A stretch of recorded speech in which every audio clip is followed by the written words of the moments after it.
സങ്കീർത്തനം 142 പാർട്ട് 2, സാംസ് 142 പാർട്ട് 2. കഴിഞ്ഞ ദിവസം സങ്കീർത്തനത്തിൻ്റെ 1-ാം വാക്യമാണ് എടുത്തു പറഞ്ഞുകൊണ്ടിരുന്നത്. ദാവീദ് ഗുഹയ്ക്കകത്ത് തൻ്റെ ജീവന് വേണ്ടി ഒളിച്ചിരിക്കുന്ന സമയത്ത്, ശൗലിനെ പേടിച്ച് ഓടി നടക്കുന്ന സമയത്ത് ദാവീദ് ഉറക്കെ നിലവിളിച്ച് ദൈവത്തോട് കരയുന്ന ഭാഗം 1 സാമുവേൽ 22 വായിച്ച് കേൾപ്പിച്ചത്. കർത്താവിൻ്റെ പരിശുദ്ധാത്മാവ് അന്ന് തീരാവുന്നത് ബാക്കിയും കൊണ്ട് എടുക്കുകയാണ്. ഞാൻ പറഞ്ഞുകൊണ്ടിരുന്ന യേശു ക്രിസ്തു പോലും ഭൂമിയിൽ വെച്ച് ഉറക്കെ നിലവിളിച്ചു, ക്രൂശിന്മേൽ കിടന്ന് നിലവിളിച്ചെന്ന് പറഞ്ഞു. മാതാവിനെ കണ്ട്, യോഹന്നാനെ കണ്ടിട്ട് ഇതാ നിൻ്റെ യേശു ഉറക്കെ നിലവിളിച്ച് കഴിഞ്ഞിട്ട് മാതാവിനെ കണ്ടിട്ട് പറയുന്നു, യോഹന്നാനുണ്ട്, ഇതാ നിൻ്റെ അമ്മ എന്ന് പറയുന്നു. അമ്മയോട് പറഞ്ഞു, ഇതാ നിൻ്റെ മകനെന്ന് പറഞ്ഞ് യോഹന്നാനെ ഏൽപ്പിച്ചു കൊടുക്കുന്നു. ഉറക്കെ നിലവിളിക്കുന്ന സമയത്തും നമ്മളെ കരുതുന്ന ഒരു ദൈവമാണ് നമ്മുടെ മുമ്പിൽ നിൽക്കുന്നത്. എത്രമാത്രം ക്രൂശുമരണത്തിൻ്റെ വേദന, യാതന, എത്ര 39 അടി പുറത്തു കൊണ്ടത്, കാലിലും കയ്യേലും ആണി കൊണ്ടത്, തലയിൽ മുൾമുടി വെച്ചിട്ട് മനുഷ്യനാൽ പരിഹസിക്കപ്പെട്ട് ഉപദ്രവിച്ച് കൊല്ലുന്ന സമയത്ത് പോലും സ്വന്തം അമ്മയും സ്വന്തം ശിഷ്യനെയും ഓർക്കുന്ന ഒരു സ്നേഹവാനായ ദൈവം എനിക്ക് നിങ്ങൾക്കും ഉണ്ടെന്നുള്ളത് നമ്മൾ മറക്കരുത്. ഈ ദൈവത്തെ മറന്ന് നമ്മൾ എങ്ങോട്ട് പോകാൻ? ദാവീദ് കരഞ്ഞിട്ട് ഉത്തരം കിട്ടിയോ? ഉത്തരം കിട്ടിയതായിട്ടാണല്ലോ നമ്മൾ വായിക്കുന്നത്. കാരണം അവസാനത്തെ വാക്യം 142 പറയുന്നത്, എൻ്റെ പ്രാണനെ പുറമേയുള്ള ഭയത്തെക്കാട്ടിലും ഭയപ്പെടേണ്ട നമ്മുടെ ആത്മാവിൻ്റെ ഭയമാണ്. ഈ അന്തരാത്മാവ് ഭയപ്പെടാനിടയാകും ചില സന്ദർഭം. എൻ്റെ പ്രാണനെ കാരാഗ്രഹത്തിൽ നിന്ന് പുറപ്പെടുവിക്കണമേ, നീ എന്നോട് ഉപകാരം ചെയ്തിരിക്കയാൽ നീതിമാന്മാർ എൻ്റെ ചുറ്റും വന്നുകൂടും. ദൈവമാണ് സഹായിക്കേണ്ടത്. ഇപ്പം കൂടെയുള്ളവരൊന്നും വലിയ കഴിവുള്ളവരൊന്നും അല്ലായിരുന്നു. പക്ഷേ ഈ വെറും 400 പേര് അവിടെ സന്തോഷമില്ലാത്തവർ, കടക്കാർ, ബാധ്യതയുള്ളവർ എല്ലാവരും കൂടെ ദാവീദിൻ്റെ കൂടെ വന്ന് നിൽക്കുന്നതായിട്ട് നമ്മൾ വായിച്ചായിരുന്നു. അപ്പം കഴിഞ്ഞ വർഷത്തിനകത്ത് അപ്പോൾ ഈ ദൈവം ചിലരെ തിരഞ്ഞെടുക്കുമ്പോൾ നമുക്ക് പുറമേ തോന്നും അവർ കൊള്ളത്തില്ലെന്ന്. പക്ഷെ ദൈവത്തിന് പ്ലാനുണ്ട്. ദാവീദിൻ്റെ കൂടെ ഉള്ളവരൊന്നും വലിയ കേമന്മാരല്ല. പക്ഷെ അവരെ കൊണ്ട് ദൈവം ദാവീദിൻ്റെ സിംഹാസനം ഉണ്ടാക്കി എടുത്തു. ദാവീദ് രാജാവാകുക തന്നെയല്ല, ഈ ഇസ്രായേലിൽ ഏറ്റവും വലിയ രാജാവായിട്ട് ജീവിച്ചത് ദാവീദ് രാജാവ്. ടെറിറ്ററി, യഹൂദന്മാരുടെ ഇസ്രായേലിൻ്റെ ടെറിറ്ററി ഏറ്റവും വലുതാക്കിയത് ദാവീദാണ്. സ്വർഗത്തിൽ ഒരു മരിച്ച ഒരാളുടെ തലയിൽ കിരീടം ഉണ്ടെങ്കിൽ ദാവീദിൻ്റെ കിരീടം. ആ ദാവീദിൻ്റെ കുലത്തിലാണ് യേശുക്രിസ്തു കടന്നു വന്നത്. യേശുക്രിസ്തുവിൻ്റെ ദാവീദിൻ്റെ തലയിൽ കിരീടം, എന്നേക്കുമായിട്ടുള്ള ജീവൻ്റെ കിരീടം, രാജകീയ കിരീടമുണ്ട്. ദാവീദ് പുത്ര എന്ന് വിളിക്കുമ്പോൾ യേശു നിൽക്കുന്നതിൻ്റെ കാര്യം അതുകൊണ്ടാണ്. കർത്താവ് രാജാവായിട്ട് വന്നത് ദാവീദിൻ്റെ മകനായിട്ട് തന്നെ, ദാവീദിൻ്റെ കുലത്തിലാണ്. കർത്താവ് കരയുമ്പോൾ കർത്താവിൻ്റെ ആഗ്രഹം എന്താണെന്ന് ചോദിച്ചാൽ നമ്മൾ ദൈവത്തിൻ്റെ സ്വഭാവം അറിയണം. കർത്താവിനും ചില സന്ദർഭങ്ങളിൽ വളരെ ഉറക്ക നിലവിളിക്കേണ്ട ആവശ്യമുണ്ട്. യെശയ്യാ പ്രവാചകൻ്റെ 58:1 പറയുന്നു, ഉറക്ക നിലവിളിക്കുക, അടങ്ങിയിരിക്കരുത്. ഉറക്ക നിലവിളിക്കുക. നമ്മൾ ഒന്നും സാരയില്ല എന്ന് ചില സന്ദർഭങ്ങളിൽ പറയായിരിക്കും. പക്ഷെ ചില സന്ദർഭങ്ങളിൽ അത് പുസ്തകം പറയുന്നു, ഉറക്ക നിലവിളിക്കുക, അടങ്ങിയിരിക്കരുത്. കാഹളം പോലെ നിൻ്റെ ശബ്ദമുയർത്തി എൻ്റെ ജനത്തിന് അവരുടെ ലംഘനങ്ങളെയും യാക്കോബ് ഗൃഹത്തിന് അവരുടെ പാപങ്ങളെയും അറിയിക്കുക. ഇത് നമ്മൾ ഈ ടൈമിൽ ആവശ്യമുള്ള ഒരു സത്യമാണ്. കർത്താവെ, അവരോ കേൾക്കത്തില്ല, ഞാൻ ഉറക്ക നിലവിളിക്കുക. ഇവിടെ നിന്ന് നിലവിളിക്കുന്നത് വചനം ചെന്ന് കൊള്ളേണ്ടിയെടുത്ത് കൊള്ളും. അനേക കുടുംബങ്ങളിൽ ഇത് വിടുതലിൻ്റെ വചനമാണ്. എടുത്തുപയോഗിക്കുക, കർത്താവ് പറയുന്നു. അപ്പോൾ കർത്താവ് പോലും അനുസരണം പഠിച്ചത് പിതാവിൻ്റെ ശിക്ഷണത്തിലാണ്. എബ്രായ ലേഖനം 5-ാം അധ്യായത്തിൽ പറയുന്നു, എന്തിനാണ് കഷ്ടം വെച്ച് തരുന്നത്? കഷ്ടം തരുന്നത് എന്തിനാണ്? ആർക്കും കഷ്ടമല്ല. സുഖങ്ങൾ ഒത്തിരി കൊടുത്തു പിള്ളേരെ വളർത്തി നോക്ക്, അവസാനം അവർ നമ്മളെ തൊഴിച്ചേച്ചു പോകും. എത്രയോ പ്രായം ചെന്ന അപ്പനമ്മമാർ പുറത്തൊക്കെ പോയി കാശുണ്ടാക്കി ജീവിച്ചേച്ച് തിരിച്ചു വരും. തിരിച്ചു വന്നു കഴിഞ്ഞിട്ട് കഷ്ടപ്പെട്ട ഭർത്താവ് ഉണ്ടാക്കി ഭാര്യ പോലും വീട്ടിൽ കയറ്റത്തില്ല. സാഹചര്യങ്ങളായിരിക്കാം. മൂല്യങ്ങൾ മാറിപ്പോകുമ്പോൾ ഇതൊക്കെ സംഭവിക്കുന്നു. നമുക്കൊക്കെ സംഭവിക്കുന്നുണ്ട്. അനുതപിച്ച് തിരിച്ചു വരാം. എബ്രായ ലേഖനം 5:7-8 ഇങ്ങനെ വായിക്കുന്നു. 5:7-8 ഇങ്ങനെ വായിക്കുന്നു, ക്രിസ്തു തൻ്റെ ഐഹിക കാലത്ത് തന്നെ മരണത്തിൽ നിന്ന് രക്ഷിപ്പാൻ കഴിവുള്ളവനോട് ഉറച്ച നിലവിളിയോടും കണ്ണുനീരോടും കൂടെ അപേക്ഷയും അഭയയാചനയും കഴിക്കുകയും ഭയഭക്തി നിമിത്തം ഉത്തരം ലഭിക്കുകയും ചെയ്തു. അതാണ് കർത്താവ് പിതാവിൻ്റെ മുമ്പിൽ ഉറക്ക നിലവിളിച്ചു. പുത്രനെങ്കിലും താൻ അനുഭവിച്ച കഷ്ടങ്ങളാൽ അനുസരണം പഠിച്ച് തികഞ്ഞവനായി തന്നെ അനുസരിക്കുന്ന ഏവർക്കും നിത്യരക്ഷയുടെ കാരണഭൂതനായി തീർന്നു.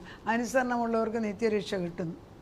മൽക്കീസേദെക്കിൻ്റെ ക്രമപ്രകാരം മഹാപുരോഹിതൻ എന്നുള്ള നാമം ദൈവത്താൽ ലഭിച്ചുമിരിക്കുന്നു. അപ്പോൾ ഈ മഹാപുരോഹിതൻ എന്നുള്ള പദവി കിട്ടിയ ചുമ്മാതൊന്നും അല്ല, കഷ്ടം അനുഭവിച്ചു, ഉറക്ക നിലവിളിച്ചു, അനുസരണത്തോടുകൂടി പിതാവിൻ്റെ കൂടെ നിന്നു. അത് നമുക്ക് പിള്ളേരെ പിള്ളേർ ഇപ്പം ശരിയാണ്, സ്കൂളുകളിൽ വടി ഉപയോഗിക്കത്തില്ല, വടി മിസ്യൂസ് ചെയ്തുകൊണ്ടാണ്. പക്ഷെ ഒരു ചെറിയ ശിക്ഷണമില്ലാതെ പിള്ളേരെ വളർത്തിയ കുഞ്ഞുങ്ങൾ, പിള്ളേർ ടീച്ചേഴ്സിനെ അനുസരിക്കുന്നുണ്ടോ? വീട്ടുകളിൽ അപ്പനെ അമ്മയെ അനുസരിക്കുന്നുണ്ടോ? വല്യപ്പച്ചനെയും വല്യമ്മച്ചയും ബഹുമാനിക്കുന്ന എത്ര ഭവനമുണ്ട്? അവരുടെ വില എന്തെന്ന് പറഞ്ഞു കൊടുക്കുന്ന കുടുംബം. എല്ലാവരും കഷ്ടപ്പാടാണ്. ആണുങ്ങളെക്കാട്ടി കൂടുതൽ പെണ്ണുങ്ങൾ ജോലി ചെയ്യുക. ഒരിക്കലും തികയത്തില്ല. 30 മാസത്തിൻ്റെ 20-ാം തീയതി ആകുമ്പം കാശ് തികയത്തില്ല. കാരണം മൂല്യങ്ങൾ മാറിയിരിക്കുന്നു, സിസ്റ്റം മാറേണ്ടിയിരിക്കുന്നു.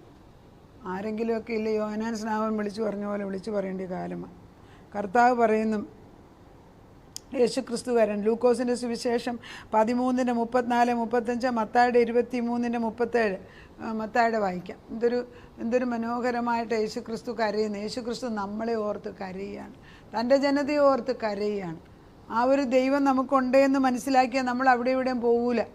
23:37 ഇങ്ങനെയാണ് എഴുതിയിരിക്കുന്നത്: യെരൂശലേമേ യെരൂശലേമേ, പ്രവാചകന്മാരെ കൊല്ലുകയും നിന്റെ അടുക്കൽ അയച്ചിരിക്കുന്നവരെ കല്ലെറിയുകയും ചെയ്യുന്നവളെ, കോഴി തൻ്റെ കുഞ്ഞുങ്ങളെ ചിറകിൻ കീഴിൽ ചേർക്കും പോലെ നിന്റെ മക്കളെ ചേർത്തുകൊള്ളുവാൻ എനിക്ക് എത്ര വട്ടം മനസ്സായിരുന്നു, നിങ്ങൾക്കോ മനസ്സായില്ല.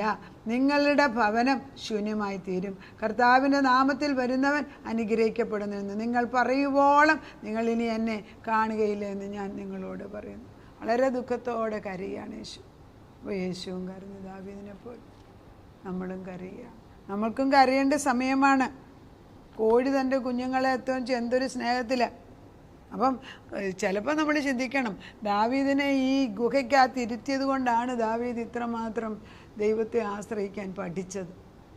അന്നേരം ശൗലിന് ഈ 3000 പേരിൽ ആരെയും ഒരാൾ കണ്ടു കൊല്ലാൻ എത്ര നിമിഷം വേണം? പക്ഷെ ദൈവം വിട്ടുകൊടുത്തില്ല. അപ്പം മനസ്സിലായി, ഒരു അദൃശ്യമായ കരം എന്നെ സൂക്ഷിക്കുന്നത്. നമ്മുടെ കുഞ്ഞുങ്ങളെ, നമ്മുടെ കുടുംബത്തെ സൂക്ഷിക്കുന്ന ഈ അദൃശ്യമായ കരങ്ങളല്ലേ ആണെന്ന് വിളിച്ചു പറ. ദൈവത്തിന് സന്തോഷം വരും. കർത്താവിൻ്റെ മുമ്പിൽ നമ്മൾ വന്ന് നിൽക്കുമ്പം ഈ ദൈവത്തിൻ്റെ ആത്മാവ് നമ്മളോട് പറയുന്നത്, സങ്കീർത്തനങ്ങൾ എഴുതി വച്ചിരിക്കുന്നത് പഴയ നിയമം നിഴലാണെന്ന് പറയെങ്കിലും അതെല്ലാം യേശുക്രിസ്തുവിൻ്റെ ജീവിതത്തിനോട് റിഫ്ലക്റ്റ് ചെയ്യുന്നുണ്ട്. ഈ ദുഃഖ സമയത്ത് തന്നെയാണ് സങ്കീർത്തനം 34-ും 57-ഉം ദാവീദ് എഴുതി വെച്ചത്. അത് രണ്ടും എടുത്ത് വായിക്കാം, 34-ഉം 57-ഉം. അപ്പം കർത്താവിൻ്റെ മുമ്പിലേക്ക്, ദൈവത്തിൻ്റെ സന്നിധിയിലേക്ക് ദാവീദ് തൻ്റെ ഹൃദയത്തെ പോറിങ് ഔട്ട്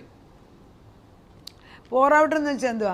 പാത്രം മുഴുവനും പകർന്നു കൊടുക്കുന്നതിനാണ് പോറിങ് ഔട്ട് എന്ന് പറയുന്നത്. മുഴുവനായിട്ടും പകർന്നു കൊടുത്തു, വേദന കൊണ്ട് മുഴുവനും. ചില സന്ദർഭങ്ങളിൽ പ്രാർത്ഥിക്കാനിരിക്കും നമുക്ക് തോന്നത്തില്ലേ, കർത്താവ് പറയത്തില്ലേ, നമ്മൾ കരഞ്ഞ് അല്ലെങ്കിൽ നമ്മളോട് സങ്കടം പറഞ്ഞ് അത് മുഴുവൻ ദൈവം കേൾക്കും, പറഞ്ഞു തീരുന്നിടം വരെ.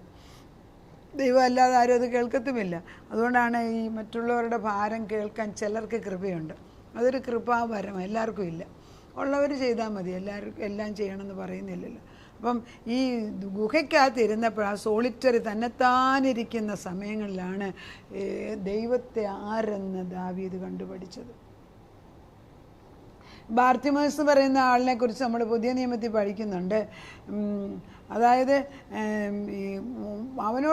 അവൻ വിളിച്ചു പോകുന്നുണ്ട്, ദാവീദ് പുത്ര എന്നോട് കരുണ തോന്നണമെന്ന് വിളിച്ചു പറയുന്നത്. അവനെങ്ങനെ ദാവീദ് പുത്രൻ എന്ന് മനസ്സിലായി? അപ്പോൾ കൂടെയുള്ള ശിഷ്യന്മാരും മറ്റൊരു മിണ്ടായിരിക്കടാ എന്ന് വിളിച്ചു പറഞ്ഞു. പക്ഷെ അയാളതൊന്നും കേട്ടില്ല. He wanted to see God. ഇല്ലേ, അവൻ വീണ്ടും വിളിച്ചുകൊണ്ടിരുന്നു. യേശു അവിടെ നിന്ന് അവനെ വിളിച്ചു. അവൻ പുതപ്പെടുത്ത് ദൂരെ എറിഞ്ഞേച്ച് യേശുവിൻ്റെ അടുക്കൽ ചെന്ന് കണ്ണ് കാണുന്നവനായി മാറി. എന്തിനാണ് നമ്മൾ ആശ്രയിക്കുന്നത്? അതിനെ വിട്ടുകളഞ്ഞേച്ച് ദൈവത്തിലേക്ക് വാ. മക്കളാണോ ദൈവം, ഭർത്താവാണോ ഭാര്യയാണോ ദൈവം, അഴിച്ചു മാറ്റിയേച്ച് നമ്മുടെ ദുഃഖ സമയത്ത് അവരാരും കൂട്ടുനിൽക്കത്തില്ല. കൂട്ടുനിൽക്കാൻ പറ്റിയ ഒരാൾ ദൈവവചനം. 142-ാം സങ്കീർത്തനം എടുത്ത് ഉറക്കെ വായിക്ക്. ഞാനത് പലരോടും ഇപ്പോൾ പറഞ്ഞു കൊടുക്കാറുണ്ട്. നമ്മൾ പറയുന്നത്, ദാവീദ് ഒരു വലിയ മല്ലന്മാരിൽ വിദഗ്ധനായ ഒരുവനായിരുന്നു. മനസ്സിലാക്കണം. അതായത് ചെറുപ്പത്തിൽ ഗോലിയാത്തിനെ ഒരൊറ്റ കല്ലുകൊണ്ട് വെട്ടിക്കൊന്നിട്ട് അവൻ്റെ തല വെട്ടി മാറ്റിയവനാ. ആ ദാവീദാണ് ഇപ്പം പേടിച്ചിരുന്ന് കരയുന്നത്. അപ്പം രണ്ട് സൈഡും മനുഷ്യനുണ്ട്. ഒരു സൈഡിൽ ഇപ്പോൾ അവനങ്ങനെ എന്തിനൊന്നും കളിയാക്കേണ്ട ആവശ്യമൊന്നുമില്ല, അത് അവൻ്റെ ടൈം ഇപ്പോഴാണ്. അവന് ഒരു സമയത്ത് അവൻ ദൈവത്തിൻ്റെ രാജാവായിട്ട് അല്ല ശത്രുവിനെ കൊല്ലാൻ തക്കവണ്ണുള്ള ശക്തിയിൽ നിന്നും ഇന്നിപ്പോൾ അവനിപ്പം ശൗലിൻ്റെ ശത്രുവായിട്ട് ഗുഹയ്ക്കകത്ത് തന്നെ ഇരിക്കും. അപ്പോൾ ഉറക്ക നിലവിളിക്കുന്നു. ഇത് എത്ര വലിയവനിൽ നിന്നും കഴിവുള്ളവനെന്ന് പറഞ്ഞാലും അവനവന് ഭാരം വരുമ്പോൾ ഒന്നുമില്ല, നമ്മളെല്ലാം വീണു പോകും. അതുകൊണ്ടാണ് ദൈവം പറയുന്നത്, കർത്താവിൻ്റെ സന്നിധിയിൽ നെടും തൂണായിട്ട് അല്ലെ കമന്ന് സാഷ്ടാംഗം കമർന്നു കിടന്ന് കണ്ണുനീരോടെ പ്രാർത്ഥിച്ചാൽ ദൈവം കേൾക്കുമെന്നുള്ളതിന് സംശയമില്ല. പഴയ നിയമത്തിൽ സിറ്റീസ് ഓഫ് റെഫ്യൂജ് ഉണ്ട്. അതായത് ആരെങ്കിലും, സംഖ്യാപുസ്തകം 35 ജോഷുവ 26 എഴുതി വെച്ചിട്ടുണ്ട്, ആരെങ്കിലും നമ്മൾ അറിയാതെ കൊല്ലുകയോ ഉപദ്രവിക്കുകയോ ചെയ്തിട്ടുണ്ടെങ്കിൽ അവർക്ക് ആപത്ത് വന്നാൽ അവർക്ക് ഈ കൊന്നവൻ ഉപദ്രവിച്ചവൻ രക്ഷപ്പെടാനായിട്ട് ചില സ്ഥലങ്ങൾ ഒരുക്കി വെച്ചിരുന്നു. അവിടെ പോയി ഒളിച്ചിരിക്കാൻ അനുവാദം കൊടുക്കുമായിരുന്നു. കാരണം രണ്ട് സൈഡും അറിയാതെ ഒരു വിധി ദൈവം തമ്പുരാൻ പാസ്സാക്കത്തില്ല. അപ്പം സങ്കീർത്തനം 16 എഴുതിയതിൻ്റെ റീസൺ അതുകൊണ്ടാണ്. എൻ്റെ ദൈവമാണ് എൻ്റെ റെഫ്യൂജ്, അവൻ എൻ്റെ സങ്കേതവും എൻ്റെ കോട്ടയും, അവൻ എൻ്റെ ഓഹരി എന്നൊക്കെ പറഞ്ഞ് എഴുതാൻ കാര്യം ഉണ്ടായത് ഈ 142 ഗുഹയ്ക്കകത്തിരുന്ന് പഠിച്ച പാഠങ്ങളാണ് പിന്നെ സങ്കീർത്തനങ്ങളായിട്ട് ഉയർന്നു വന്നത്. യാക്കോബിൻ്റെ ജീവിതത്തിൽ ഇതുപോലെ ദൈവവുമായിട്ട് രാത്രി മുഴുവനും മൽപ്പിടിച്ചിട്ട് നീ എന്നെ അനുഗ്രഹിച്ചിട്ടല്ലാതെ ഞാൻ നിന്നെ വിടുകയില്ല എന്ന് നിലവിളിച്ച ഭാഗമുണ്ട്. അതോടുകൂടി യാക്കോബിൻ്റെ അന്ധകാരം മാറുകയാണ്. ജീവിതത്തിൽ നമുക്കൊക്കെ ഇങ്ങനെയുള്ള അന്ധകാരങ്ങൾ, പ്രയാസങ്ങൾ, ആരോടും പറയാൻ വയ്യാത്തത്, മറ്റുള്ളവർക്ക് സഹായിക്കാൻ വയ്യാത്ത സാഹചര്യം വിശ്വാസികൾക്കുണ്ടാകും. നമ്മൾ ചോദിക്കും, അവനെന്താ ഇത്രയും പ്രാർത്ഥിച്ചിട്ടെന്താ, ദാവീദ് ഇത്രയും ദൈവത്തോടു കൂടെ അല്ല മല്ലനെ കൊന്നവൻ ഇപ്പോഴെന്താ ഗുഹയ്ക്കകത്ത്? ചോദിക്കാൻ പലത് കാണുമെന്ന്, ചോദിക്കാനും ഉത്തരത്തിനും പലതാണ്, ചോദിക്കുന്നവരും പലര് കാണും. സ്വന്തപ്പെട്ടവർ തന്നെ ചോദിച്ചെന്നിരിക്കും, ഭാര്യ ചോദിച്ചെന്നിരിക്കും. പക്ഷെ ഉറച്ചു നിൽക്കാമെങ്കിൽ കർത്താവ് അവസാനത്തെ വാക്യം പറയുന്നു, കർത്താവ് എൻ്റെ പ്രാണനെ നീ കാരാഗ്രഹത്തിൽ നിന്നും, ശരീരത്തെ നല്ല അവിടെ പറയുന്നത്, എൻ്റെ പ്രാണനെ നീ കാരാഗ്രഹത്തിൽ പുറപ്പെടുവിക്കണമേ, നീ എന്നോട് ഉപകാരം ചെയ്തിരിക്കിയാൽ നീതിമാന്മാർ എൻ്റെ ചുറ്റുമുണ്ടാകും. ദൈവം നീതിമാന്മാരെ പറഞ്ഞു വിടും. അങ്ങനെയാണ് സ്വന്തപ്പെട്ടവർ വന്നിട്ട് അവസാനം ദാവീദിനെ തന്നെ, അവസാനം ഇസ്രായേൽ യഹൂദയും ഒന്നിച്ചു വന്ന് ദാവീദിനോട് രാജാവാകാൻ പറയുന്നത് നമുക്ക് കാണാം. ദാവീദിനെ രാജാവാക്കി, ദാവീദിൻ്റെ ശിഷ്ടകാലം രാജാവായിട്ട് തന്നെ ഭരിച്ചു, സ്വർഗത്തിലും രാജാവായിട്ട് കഴിയുന്നു. പ്രാർത്ഥിക്കും. നാഥ, ഞങ്ങളും ചില സന്ദർഭങ്ങൾ ഉറക്ക നിലവിളിച്ച് കരയാറുണ്ട്. അന്നേരം അവർ സഹായിച്ചില്ല, ഇവർ സഹായിച്ചില്ല, അവരെന്നെ ഓർത്തില്ല, ഞാൻ അവർക്കത് കൊടുത്തിട്ട് എനിക്ക് പ്രതിഫലം തന്നില്ല, അവരെന്നെ മാനിച്ചില്ല എന്നൊക്കെ ചിന്തകൾ കയറി വരും. പക്ഷെ അതിനൊന്നും ഒരു പ്രസക്തിയില്ല. ഈ ഗുഹയ്ക്കകത്തിരുന്നാണ് ദാവീദ് ദൈവം ആരെന്ന് ശരിയായിട്ട് പഠിച്ചത്. ആ ദൈവത്തെ അറിയുവാൻ ഞങ്ങൾക്കും ഈ ബാലശിക്ഷ ആവശ്യമുണ്ട് കർത്താവ്, തലമുറകൾക്കും ആവശ്യമുണ്ട്. അത് കാണുമ്പോൾ ഞങ്ങൾ പേടിക്കുക. ഞങ്ങളുടെ പേടി മാറിയിട്ട് ഈ ദൈവം അറിയാതെ തലയിൽ ഒരു മുടി പോലും പോകത്തില്ല എന്ന് ഞങ്ങൾ പറയണം. കർത്താവ് അറിയാതെ ഒന്നും സംഭവിക്കത്തില്ല എന്ന് പറയണം. ഇസ്രായേൽ ജനതയ്ക്ക് പകൽ മേഘസ്തംഭൻ, രാത്രി അഗ്നിത്തൂണായിട്ട് നിന്ന ദൈവം എൻ്റെ കുടുംബത്തിൻ്റെ കൂടെ ഉണ്ടെന്ന് പറയാനുള്ള കൃപ തരണം. കഷ്ടങ്ങൾ മാറിപ്പോവും. ഒരു മഴയും തോരാതിരുന്നിട്ടില്ലല്ലോ, ഒരു രാവും പുലരാതിരുന്നിട്ടില്ലല്ലോ കർത്താവേ, അത് വരും. അതുകൊണ്ട് ഒരു ഇരുട്ട് കഴിയുമ്പോൾ ഒരു വെളിച്ചമുണ്ട്, ഒരു വെള്ളിയാഴ്ച കഴിയുമ്പോൾ ഒരു ഞായറാഴ്ച ഉണ്ട്, ഒരു ക്രൂശ് മരണം കഴിയുമ്പോൾ ഒരു ഉയർപ്പുണ്ട് കർത്താവ്.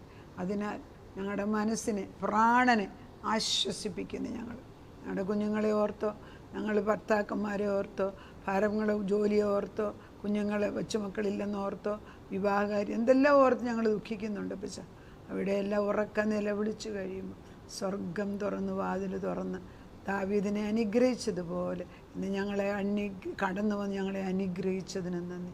തലമുറകളുടെ ദൈവം യഹോവ എഴുന്നള്ളുന്നു. ശത്രുക്കൾ ചിതറിപ്പോയിരിക്കുന്നു.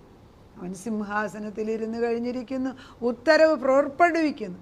തലമുറകളെ വിളിച്ചു കൊണ്ടുവന്ന് സ്വർഗത്തിലെ അപ്പച്ചൻ്റെ ആ തീനുമേശയുടെ അടുക്കൽ, അല്ലെങ്കിൽ അപ്പച്ചൻ്റെ ആ വിരുന്ന് ശാലയിലേക്ക് കുഞ്ഞുങ്ങളെ കൊണ്ടുപോയി ഇരുത്തി ഭക്ഷണം കഴിപ്പിക്കുന്നതിന് നന്ദി പറയുന്നു. അതാ നിൻ്റെ വിശ്വസ്തത വലുത്. അവൻ ഞങ്ങളുടെ എല്ലാവരുടെ ഇടയനായിട്ട് നിൽക്കുന്നതിന്. ആടുകൾക്ക് ബുദ്ധിയില്ല അപ്പച്ച, പക്ഷെ നീ ഇടയനായിട്ടുണ്ടല്ലോ. ഇടയനായിട്ടുള്ളപ്പോൾ 99 ഒന്നിനെ ഇട്ടേച്ച് ഒന്നിനെ പേടി തപ്പിക്കൊണ്ടുവന്ന ദൈവം നമ്മുടെ തലമുറകളെ അന്വേഷിച്ച് കൊണ്ടുവരുന്നതിന് സ്തോത്രം. പ്രാർത്ഥന കേട്ട് ഉത്തരം തന്ന ദൈവത്തിന് നന്ദി. യേശു ക്രിസ്തുവിൻ്റെ പൊന്നുനാമത്തിൽ തന്നെ ആമേൻ.